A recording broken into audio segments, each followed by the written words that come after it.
सवाल पहले मैंने पूछा तुझसे, भाई कहाँ?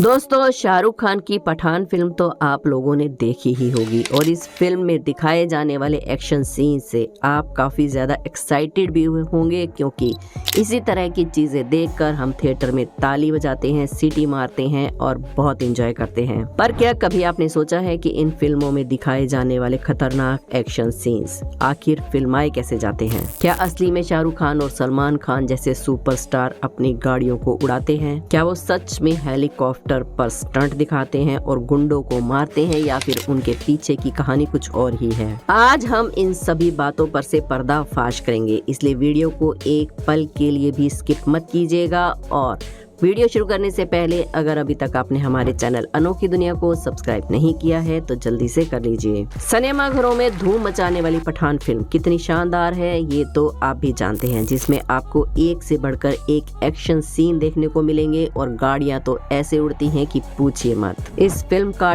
टोटल बजट है 250 करोड़ रुपए। अब बजट के बारे में सुनकर आप सोचेंगे कि यार इतनी महंगी फिल्म बनाई है तो सच में गाड़ियों को जला दिया गया होगा, लेकिन उन फिल्मों का क्या जिनका बजट इतना ज्यादा नहीं होता है। बॉलीवुड के डायरेक्टर रोहित शेट्टी को ही ले लीजिए, जिनकी फिल्में तो छोड़िए, उनके रियलिटी शो में भी गाड़ियां उड़ाई जाती हैं। ऐसे में क्या सच में कुछ सेकंड के सीन के लिए रोहित शेट्टी बड़ी बड़ी गाड़ियों को उड़ा देते हैं? तो जवाब है बिल्कुल नहीं। कोई इतना पागल नहीं होता कि लाखों की गाड़ियों को यूं ही उड़ा दे, बल्कि ये सारा कमाल तो कंप्यूटर महाराज का है, जिनकी मदद से एडिटिंग की जाती है। फिल्मों में आप जिन गाड़ियों को उड़ते हुए या एक्सीडेंट से टूटते हुए देखते हैं, असल में वो गाड़ियां होती ही नहीं हैं। ये उन बड़ी बड़ी गाड़ियों के रेप्लिका, या फिर आसान भाषा में कहा जाए तो उन गाड़ियों के खिलौनों वाले मॉडल होते हैं, जो बिल्कुल असली गाड़ियों जैसे नजर आते हैं। और इन बड़ी बड़ी गाड़ियों के एक्शन सीन बाहरी खुली सड़क में नहीं बल्कि क्रोमा स्टूडियो में शूट किए जाते हैं। अरे अरे, आप कंफ्यूज मत होइए, हम आपको डिटेल में समझाते हैं कि आखिर हमारी आंखों के साथ ये धोखा कैसे किया जाता है। सबसे पहले तो जिन गाड़ियों को लेकर सीन शूट करना होता है उनके छोटे छोटे टॉय मॉडल्स खास तौर पर बनवाए जाते हैं और एक लकड़ी पर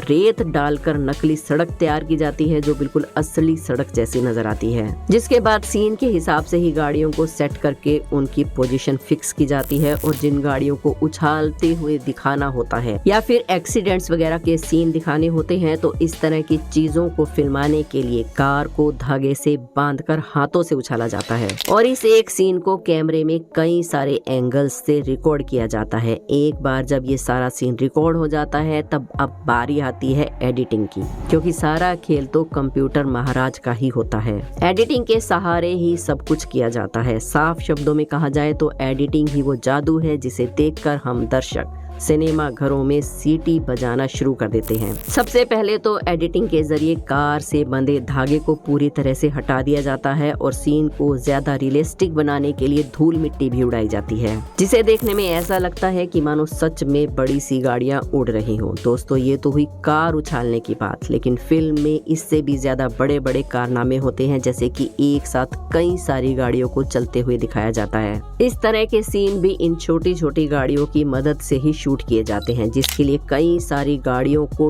टेप की मदद से आपस में जोड़ दिया जाता है, फिर उन्हें एक साथ चलाया जाता है, जिसे देखकर ऐसा लगता है कि सारी गाड़ियां कतार में चल रही हैं और कोई पावरफुल बंदा गाड़ियों के काफिले को लेकर जा रहा है। अब गाड़ियों को चलाना और उड़ाना तो फिर भी एक बार ठीक है, लेकिन आखिर उनके जलने के पीछे क्या सीन है? आइए आपको बताते हैं कि उन्हें कैसे शूट किया जाता है, जिसमें कार के अंदर ही धमाका कर दिया जाता है, तो भी इस तरह के कारनामे भी बहुत ही चतुराई से किए जाते हैं। सबसे पहले तो इसमें हरे पर्दे का इस्तेमाल होता है, जिसे टेक्निकल भाषा में क्रोमा फ्रेम कहा जाता है। अब इन छोटी छोटी कार्स को क्रोमा फ्रेम के आगे रख दिया जाता है और फिर कार के अंदर धूप बत्ती जला दी जाती है ताकि उसमें से लगातार धुआं निकलता रहे। और फिर जिस कार में ब्लास्ट सीन फिल्माना होता है उसके अंदर जलता हुआ मोम डालकर आग लगा दी जाती है। जी हाँ, इन छोटी छोटी गाड़ियों में असली की आग लगाई जाती है और फिर इन गाड़ियों को एक दूसरे के ऊपर फेंका जाता है या फिर इनके अंदर ब्लास्ट करवा दिया जाता है और फिर ज़रूरत के हिसाब से इस तरह के सीन की एडिटिंग करके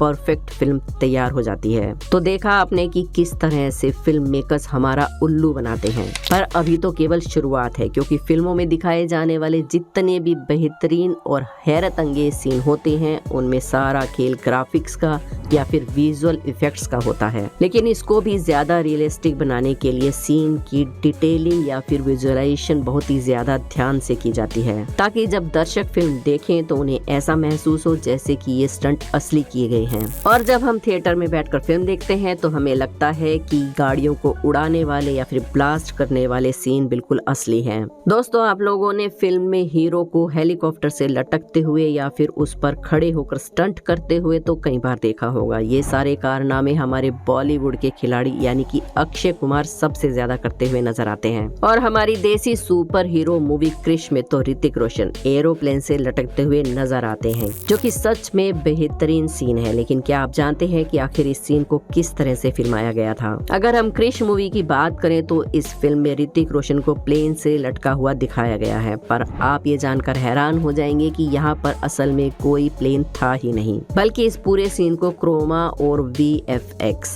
टेक्निक से शूट किया गया था, जहाँ इन सभी टेक्निक्स की मदद से ऋतिक रोशन को अलग से शूट किया गया था और एरोप्लेन के सीन्स को अलग से शूट किया गया था और फिर इन्हें बाद में मिक्स किया गया। यानी कि दो अलग अलग तरह के शूट किए गए सीन्स को एक साथ जोड़ दिया गया, जिसकी मदद से ऐसा लगा कि मानो ऋतिक रोशन खुद ही प्लेन से लटके हुए हैं और कभी भी गिर सकते हैं। पर असल मायनों में जब आप इस सीन को शूट होते हुए देखेंगे तो हंस हंस कर पागल हो जाएंगे, क्योंकि बिना किसी प्लेन के क्रोमा स्क्रीन के सामने ये सब शूट किया जा रहा था, जो कि सच में काफी फनी लगता है। ये सब देखकर ऐसा लगता है जैसे किसी सर्कस के कलाकार अपनी कमर में रस्सी बांधकर इधर उधर झूल रहे हों। लेकिन जब एडिटिंग के बाद फिल्म हमारे सामने आती है तो दर्शकों की आंखें खुली की खुली रह जाती हैं। इतना ही नहीं दोस्तों, आपने अक्षय कुमार को जितने भी प्लेन और हेलीकॉप्टर वाले शूट करते हुए देखा है, उसमें अक्षय कुमार को लोहे की केबल से बांधा जाता है और फिर उन्हें साथ में पैराशूट भी दिया जाता है, जिसके बाद एडिटिंग की मदद से सीन को इस तरह से तैयार किया जाता है जिसे देखकर लगता है कि हमारे खिलाड़ी कुमार सच में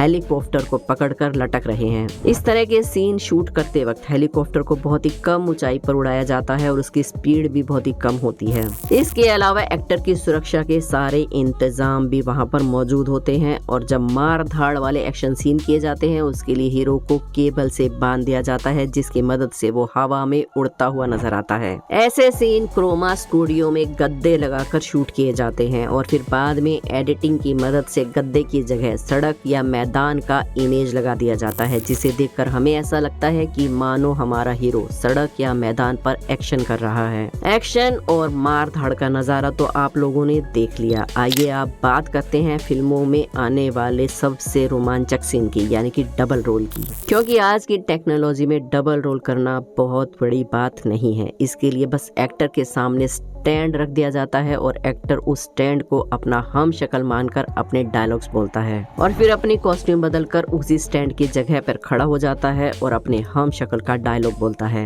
इन दोनों ही सीन को अलग अलग एंगल से पहले शूट किया जाता है, उसके बाद सॉफ्टवेयर की मदद से एक कर दिया जाता है और जब लोग इन सीन को देखते हैं तो उन्हें लगता है कि मानो एक ही शक्ल के दो लोग आमने सामने खड़े हैं। आपको बता दें कि इस तरह के सीन्स में एडिटिंग और स्पेशल इफेक्ट के अलावा एक्टर्स की एक्टिंग में भी दम होना बहुत ही जरूरी होता है, क्योंकि एक अच्छा एक्टर ही स्टैंड को अपना हम शक्ल मानकर अपने दोनों रोल को अच्छी तरह से निभा सकता है। इसी वजह से अगर जुड़वा या फिर कह लीजिए डबल रोल वाली फिल्में जितनी भी होती हैं या तो सुपर डुपर हिट हो जाती हैं या फिर बिल्कुल फ्लॉप हो जाती हैं। वैसे देखा जाए तो आज के टेक्नोलॉजी वाले दौर में डबल रोल करना क्या ट्रिपल रोल करना भी मुश्किल काम नहीं है, लेकिन जब टेक्नोलॉजी इतनी ज्यादा एडवांस नहीं थी तो पुराने समय में इस तरह की चीजें फिल्माना काफी ज्यादा मुश्किल हो जाता था। इसी वजह से जितनी भी पुरानी जमाने की फिल्मों में डबल रोल वाली फिल्में आती थी सब हिट हो जाती थी, क्योंकि दर्शकों को उसमें कुछ नया देखने को मिलता था। पुराने जमाने में यानी कि जब टेक्निक नहीं होती थी ऐसी फिल्में कैसे बनाई जाती थी और आजकल इस तरह की फिल्में यानी कि डबल रोल वाली फिल्में कैसे बनाई जाती हैं, अगर आप इसके बारे में भी जानना चाहते हैं तो हमें कमेंट्स में जरूर बताइए। हम इस पर भी आपके लिए एक वीडियो जरूर लाएंगे। वीडियो को एक लाइक जरूर करें। हमारे चैनल अनोखी दुनिया को सब्सक्राइब करके बेल आइकन को प्रेस करना ना भूलें। कल फिर मिलेंगे एक और नई वीडियो में। धन्यवाद।